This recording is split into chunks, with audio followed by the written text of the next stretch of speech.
的心来投注今天的记录。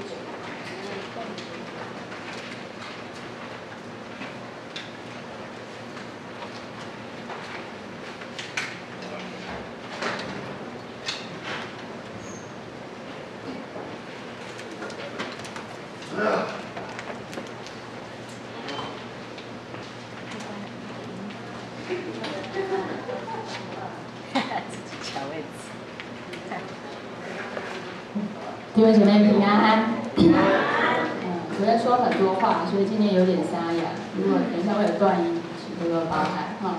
好，那我们今天要分享的一个题目呢，就是罗马书里面最高潮，也就是它主要的核心的部分，白白称义，白白恩典，也就是我们说的因信称义。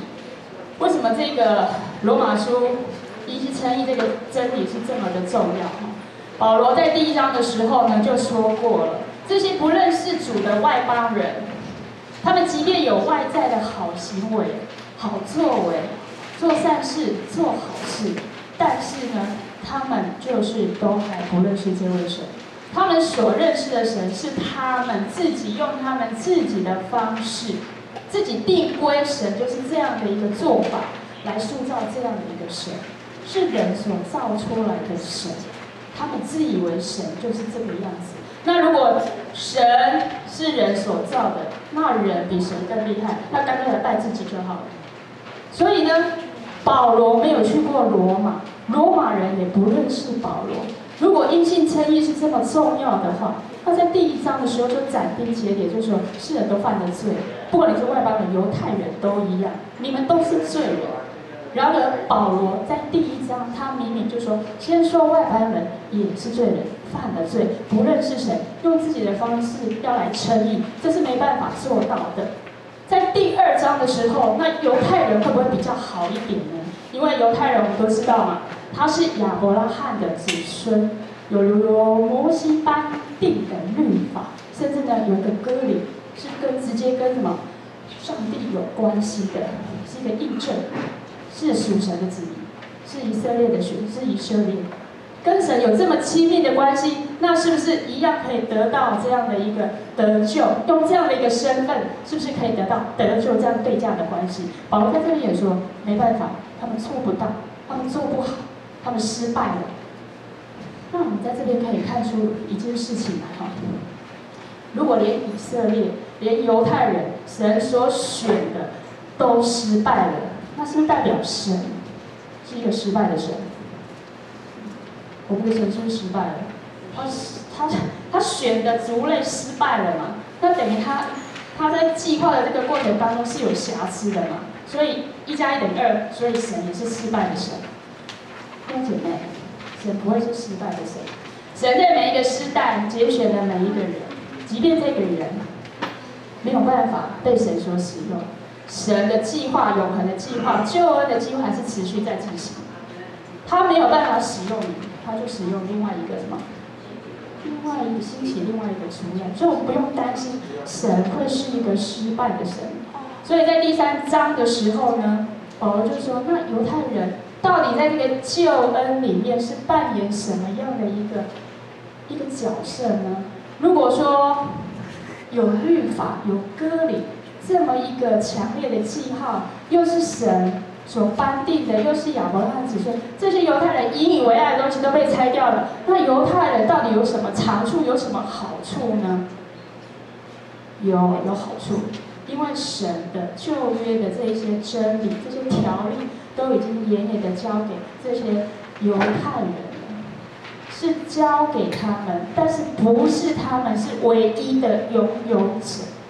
他们守住了，可是他们却做不出来，他们做出来都是一些皮毛，他们没办法进入到生命里面，把神的那一份神性彰显出来。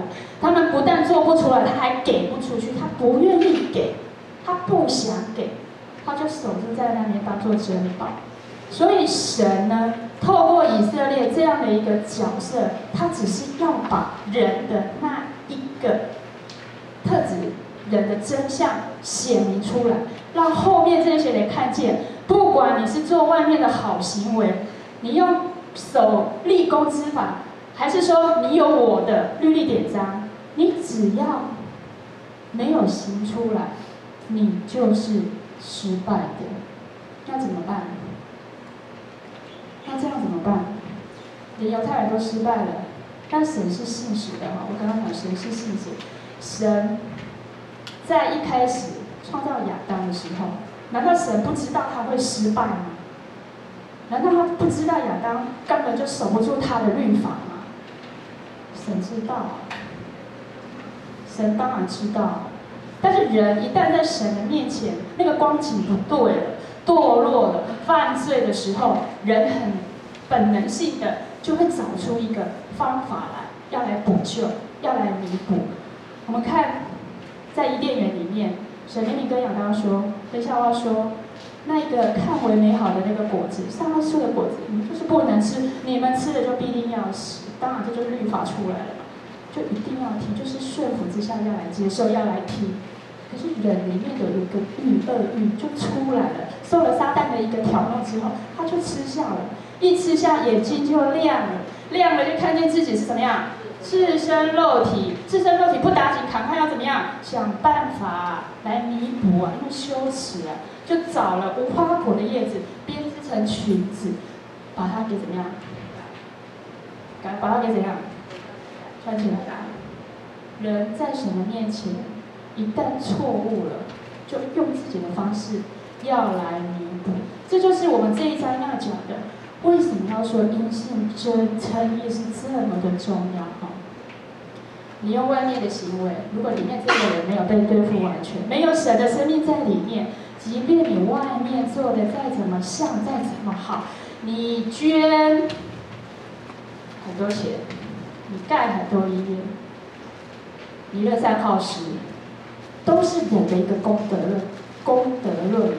你用你的这个功德论，如果说你就自认为你可以来换取这永恒的一个得救的一个媒介的话，那有时候是我们自己想太多了。那在犹太人在第3章的时候，保罗就说，不是只有外邦人犯罪啦，也不是只有犹太人犯罪啦，那全世界都犯了罪，亏缺了神的荣耀。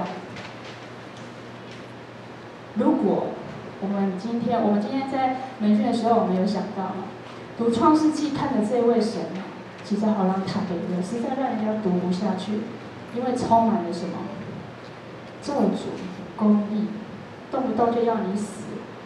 我告诉你，这是一个事实啊，真的是一个事实。既然神的属性里面有什么，有公义面，那我们就不要小看它。神是不容许一点点的罪在他所造所爱的人里面。他今天如果说给你糊弄过去，你这个是算小罪，算，好了，不要跟你计较。那个也一点点小罪，贪心，然后算，不要跟你计较。我是好好的神嘛。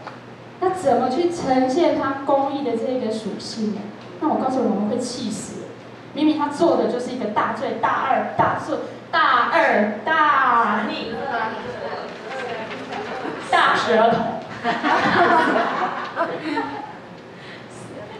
就是十恶不作啦，就是做的真的是很差劲这样的一个坏事。那神也说算了，在我眼里就算了。那这个明明就是奉公守法，做的只是一点点的说人家背后说人家的一点点小邪话而已。那他会觉得公平吗？不公平。神是公平的神。神也是信实的神，神更是怎么样？公义的神。所以世人犯了罪，没有一个人在神的面前，人可以靠自己来救自己，没有办法。那是一般外面这些宗教在说的，他们用这样自己的方式来呈现出来，自己可以得到这个得救的一个条件。所以宗教跟信仰，跟我们现在信的这个信仰到底有什么不一样？我可以简单的把它整理出来，就是说，我们所谓的信仰，是我们人愿意谦卑、顺服来找这位独一的真神，是照着他要救我们的方式来讨他的喜悦。这就是我们信的基督教的一个信仰。然而外面的一般的宗教是人靠着自己的行为、自己的肉体、自己的做法来讨神的喜悦。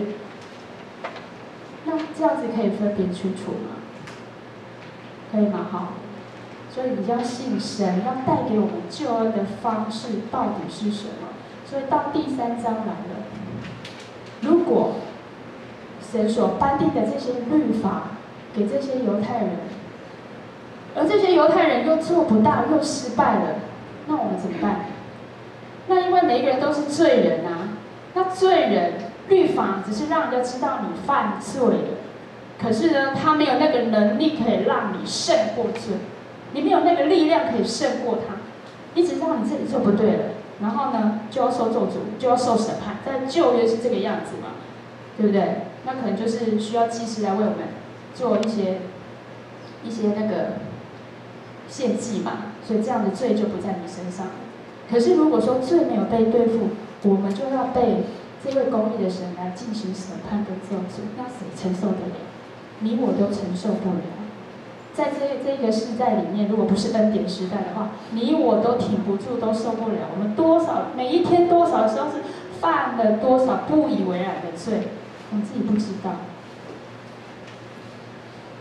所以呢，如果律法没有办法让一个人成立在神的面前，恢复他那原本的神跟神的一个关系是对的这样的一个关系的话，那我们怎么办？我们怎么胜过？我们怎么胜过这个罪？一心称义就是这样，就是这样的一个核心的一个信仰哈。我们唯独怎样钉死耶稣啊？耶稣要替我们死，才能够满足神的公义。你们都知道耶稣是怎么死的吧？耶稣怎么死的？被钉死，被谁钉死的？那些人是哪些人？哪些人？对，你们这些人，对，就我们这些人。只是从历史的角度来讲，耶稣是被那些犹太人，就是那些宗教的领袖，因为嫉妒嘛，他嫉妒这个弥赛亚，这就是犹太人的神，他怕他的那个声望跟威权被耶稣给抢走了，而内心产生了一个嫉妒之心，所以呢，捏造了一些莫须有的罪名，就是要怎么样把耶稣给钉死。偏偏遇到了糊里糊涂的谁？比拉多，也查不出什么证据来，就为了顺应民心，好了，大家都不要再吵了，就真的把耶稣给钉上十字架了。从历史这个角度来讲，真的是犹太人的嫉妒产生出来，把耶稣钉在十字架了。可是事实上，从神永恒的一个眼光来看待，神会被钉上十字架，是我们人类的一个什么罪性造成的。因为嫉妒，那这个嫉妒，这个里面这个心里的这个黑洞，这个嫉妒这个贪心，难道就没有在我们每一个人里面吗？所以耶稣为我们钉十字架，其实真的是为你跟为我，为你跟我的罪钉上去的。钉上去之后，才能够满足神的公义。神的公义一旦被满足了，神的爱才会降下来。所以呢，我今天也听一个姐妹在分享，她说她感受不到神的爱，但是呢，她都有读经，她都有祷告，她基督徒该做的她都有做，但是神的那一份爱，她是全然没有感受得到。弟兄姐妹，如果我们单看这个画面耶稣为我们钉上十字架，手脚都被钉上去，被那个这么长的钉子钉上去，然后呢，血流尽才死掉，那个画面真的很感动。但是我可以跟你们讲，那种感动只是你的感觉而已。你在这个时候，你可能会觉得神很爱我们，神真的很爱我们。但是神的爱的一个核心的一个理念，我们更是去思考，它是为了我们是照着神的样式跟模样造出来的，是极为尊贵跟荣耀的。神不愿意放弃我们每一个人，在背后去思考，是因为这样的一个救恩的计划，所以神不得不派这位独生他的爱子死在十字架上，不单单只是他的爱要向我们彰显而已。是为了你跟我。如果你可以看透到这么深的里面，不是只有神的爱没有办法进入到你里面。你是个罪人，他为什么要为你死？他跟你有关系吗？是犹太人钉死他，跟你有关系吗？如果你没从那个角度去看的话，你真的感受不到神的那一份爱。在你还做罪人的时候，就有一位神，他愿意恢复我们跟他之间的关系，把他的独生爱子赐给我们，然后叫我们要信他，不至灭亡，反得永生。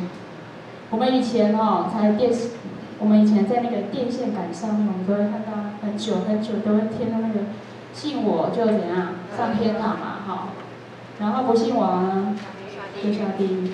好简单的几句话，有没有人信耶稣？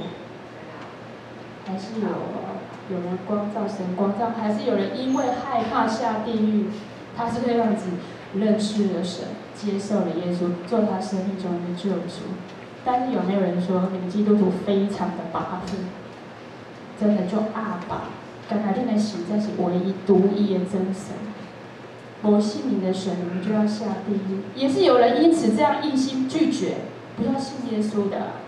有啊，但是这冥冥之中，这背后怎么样，都是神的美意作为啊。他要怜悯谁就怜悯谁嘛，他也有自由意志啊，你不能干涉他啊。神真的也有自由意志，神要怜悯谁就怜悯谁。但是神要怜悯谁之前，他一定是怎么样？很久的忍耐跟等候，看实在很过瘾，杀来杀去死，该死都死好了，那死花了，然后心刚烈到这种程度，很刺激。可是，在一次的这些灾难里面，我们有没有看到背后这位神在很久的等候法老的一个回心转意？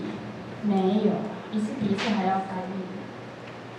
神不能认许他自己的公义一直被这样践踏，他最后不出狠招，是没有办法救出以色列人出埃及的。不是神是残暴的神，神一直在给人时间，给人机会，给人悔改。但是不幸的恶行如果在人的身上的时候，最后还是要灭亡的，神还是会处理的。神只是给人时间在等候而已。所以呢，律法很好，虽然是在救人，让人知道说律法你哪里做错了。那可是这些犹太人呢，就是说那 OK 啊，那神既然颁下律法给我们，我们又做不到，我们又失败了嘛，那这样很好啊。那代表就是我这个人如果很不好、很坏，做得很糟糕、很烂，那这样就可以显出上帝的什么？那一份荣耀，那一份好啊。所以我的不好也是怎样有价值的啊，应该给我拍拍手啊。作恶以成善，就像一个小偷一样，一个很坏的小偷，十恶不赦的小偷，还是坏人、奸人。他有一天被警察抓到了，他跟警察说：“警察啊，你应该要谢谢我，你抓我抓这么久，很辛苦吧？我告诉你，如果我今天没有这么坏，你就写不出你的办案的能力是这么的好。”大概有一种这个雷同，当然不能够相似，但是有这样子，犹太人在那边抢嘴。当然，保罗这时候说这是不信的人的说法，我们也不用太在意。这些不信的人自己怎么样自圆其说的一个说法。所以呢，第3章的时候呢，我们就知道了，信耶稣。弟兄姐妹，如果你认为信耶稣的一个条件是你必须要做这个做那个，才能够得到这个得救的一个条件，那我在这边可以跟你讲，可能你会误会很大，真的会误会很大。我相信每个基督徒都一定会读经，甚至也都会很爱神，都会祷告，甚至会奉献，更甚至会做一些事工，在教会上帮助。但是如果把得救就只限于是这样的一个条件之下，那我想可能我们距离得救这样的救恩，可能的距离还蛮遥远的。人为什么需要救恩？人到底为什么需要救恩？为什么神在亘古就安排了这个再来的弥赛亚基督，在这新约里面要向我们展开这样的一个真理？在旧约里面呢，有给律法，可是人守不住。在新约里面呢，弥赛亚来了，好让我们知道过去的那些做法，其实都没有办法把我们人带到神的面前来。唯独你来相信我，相信耶稣。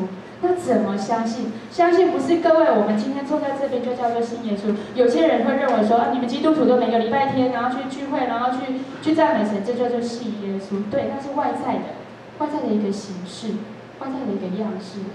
但是我们真的说信耶稣，到底什么叫做信耶稣？在过去呢，可能有人有好的名声，或者是好的善行，他就可以被人家称为是神，死了之后就变成是一个神。但是我们这个神真的是很不太一样哦。你要信他，你必须要有他的生命在里面。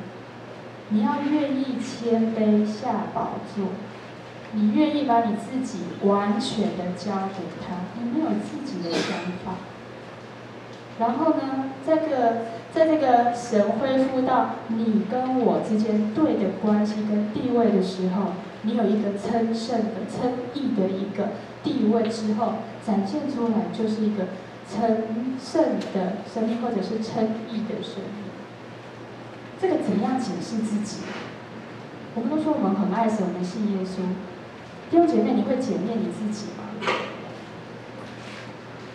还是你让别人来检验？你如果说你是盐是光，你有神的生命在里面，你要怎么样呈现出来？这非常的重要啊！外面做的可以很像啊，可是里面只有神知道，只有你自己最清楚。当然这最后都是自个儿要跟神交账的嘛。但是我们要不要在这个有生的年日里面，真的好好的被神对付？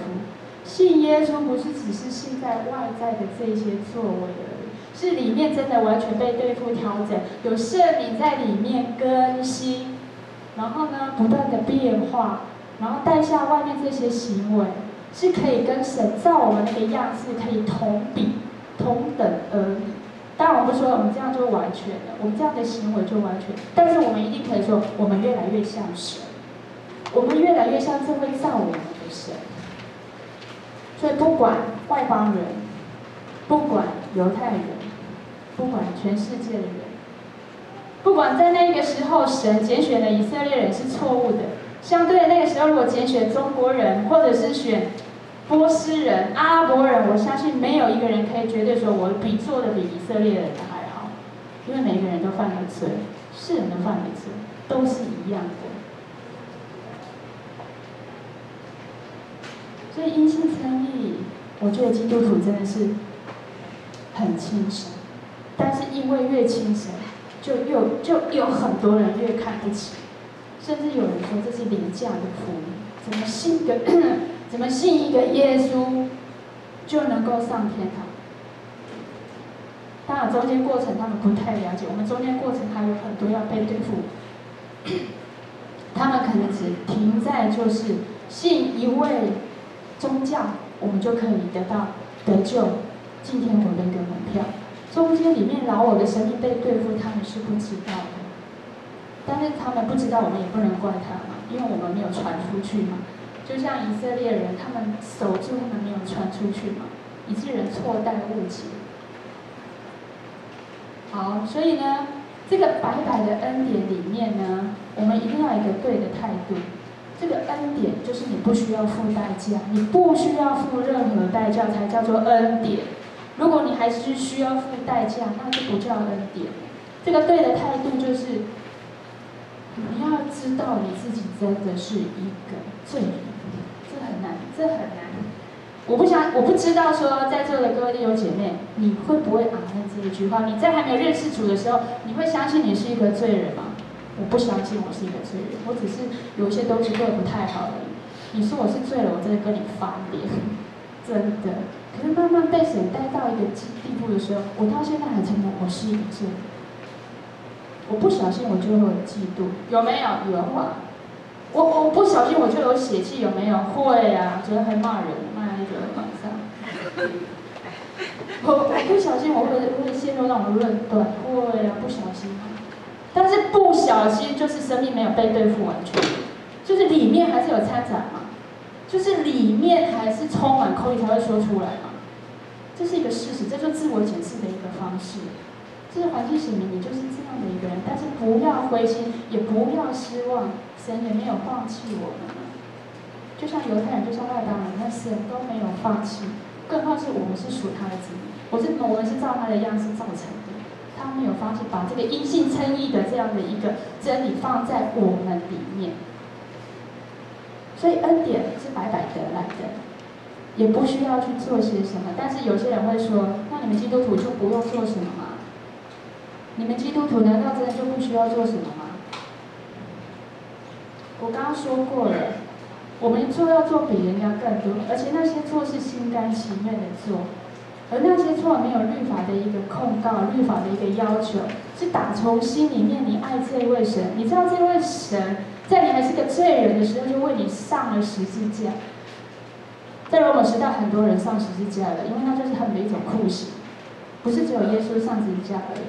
但是上十字架的背后是为了我们这一群人。所以因信称义的一个核心，如果你不是从这里进入的话，你会很辛苦哦，你会很劳苦、很重担哦。如果事工一直换，你会一直在追事工哦。如果读经祷告，你觉得很看重，你就会一直落在这个区块哦。你会认为这就是得救的一个神喜悦的方式。我刚刚已经说过，我们是要照神救我们的方式来达到他的喜悦。他救你的方式就是从这个因信称义，相信我，相信我，你把自己交给我，相信我才做得到，相信有一位神可以救你，是相信什么样的神？要相信对的神，不是相信人手所造的神，不是相信你认为就是这样的一个关系，对价的关系就可以换取这永恒的这样的一个得救的一个关系。廉价嘛，廉价可能就比较不会去在意，但是我们在做的，这不会是廉价的。从亘古到现在，这不会是廉价。你回头去细细去想，你为什么会爱这一位神？你为什么会信这一位神？我们信的不是宗教，不是外面打的这些框架。那我刚刚一定要解释，不是读经不重要，不是哦，不是聚会不重要，也不是哦。不是祷告不重要，那都是哦，那都是基督徒必须要呈现出来的生命的一部分。但是我说的是，你要因为先相信耶稣，成为你主要的一个力量或者更新的一个对象，你靠那个力量来使出了后面带下来这些基督徒必须在这样的一个原则之下来进行的外面的这些动作。要不然我们可能有时候都要去检验我们外在的这些动作，它里面有没有一些附带条件。当你奉献的时候，你真的是心甘情愿在奉献这笔金钱，还是背后有一个对价的关系？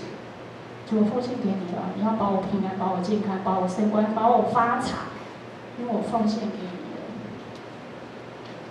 我告诉你，这笔奉献神都不看在眼里，因为你有动机嘛。神既然说心甘情愿，就是没有什么，你就是因为爱他，有这一份心，你呈现出来了，就这么单纯而已。那我们反过来讲教会好了，你生在这里，养在这里，你被牧养在这里，你被造就在这里。难道我们奉献一点点回归到教会来，我们会觉得做难吗？你口里说你很爱耶稣，你心里说你非常非常追求这个耶稣，然后明明所说的这个11奉献，在我们生活当中，因为这样白白恩典你拿出来，你奉献出来，你会做难，你会难过吗？你会舍不得吗？我相信一个有生命的基督徒是不会有这样的一个做难的一个想法，他反而拿到钱的时候，他会说什么？主，我感谢你，你给我有这样的身体，你给我有这样的能力，能够来换取生活上的需要。我把这些应该给你的，我摆上给你，放在你的家中，让你来使用。这才是一个对的关系，这也是信耶稣的一个对价的关系。所以弟兄姐妹，我期许我们每一个人从罗马书第3章因信称义，能够真正去经历到认识这一位神，我们的神不是在律法那一些的规定，是从生命带出来的，是能让你享受在里面的。如果我们不是从神的眼光来看待，我们会一辈子非常的劳苦重担。世人的眼光都是什么？比较。比较谁的房子住得大，比较谁的车子开得大，比较谁的老婆漂亮，比较谁的先生会赚钱，比较谁的孩子会读书。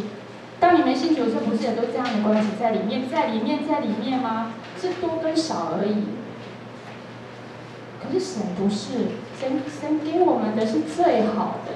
他知道你如果落在比较里面，相对的那一种在背后追赶的那个压力会接踵而来。你那个不幸福感跟不平安感，会接着抓住你这个人的人生。你好，难道后面没有人比你更好吗？一定有吗？你爬上了一个地位，你还要劳苦自己的地位，还要守住，你还要怕后面的人有机会赶上你，把你给干掉了。好，后面没有人，后继无人，你就高稳在宝座上面，享受你那一种光环。可是这时候带下来一个什么？骄傲。你既然坐上这么好的一个宝座、一个工作的职位的时候，你要不要炫耀一下？要啊！骄傲的心就由此又来了。这个神要对付我们，就是谦卑吧。我们谦卑一点，承认自己什么都不会，承认这些都不是自己做的，承认是因为神的一个力量、一个形象在我们里面，因为我们被他感动，我们愿意来改变自己。不是靠着你自己的行为，靠着你自己的力量，靠着你的愿意想要来做，是靠着让他来做，成为这样的一个器皿，来信这位独一的真神，信这位爱你的上帝，好不好？弟兄姐妹，我们一起来感谢这位主，这位爱我们的上帝，他给我们的永远都是最好，不是你自己在那边想，你要做什么来满足这一位神。所有神的每一根旨意都在神的话语，就是圣经这一本书里面的。我们不要劳苦重担在当中，我们感受领受他所给予的一切都是最好的。好，让我们来低头祷告。亲爱的主耶稣，我们赞美感谢你。我们知道人称义不是靠律法，乃是相信神你所给予赐下的独生爱子，让我们心被恩感，知道在我们做罪人的时候，你就为我们上了十字架，所流出来的这些血，满足你自己的公义，因着你的公义才产生这些爱来爱我们，也使我们能够感受到你的爱。谢谢你，让我们知道，原来所有最好的不是我们自己想象的，最好的你已经安排在里面。当你觉得最好的不是适合我们的时候，主啊，求你也帮我们挪走带去，让真正属你的一个生命能够在我们里面彰显出来，成为一个荣神益人、己也受益的这样的一个生命。我们愿意在罗马书的这个第3章里面，因信称义的这样的一个真理里面，真真实实活出你自己，活出圣灵每天不断的更新提醒，来让我们有更好的生命能够来回应你。我们这样祷告是奉耶稣基督的名，阿门。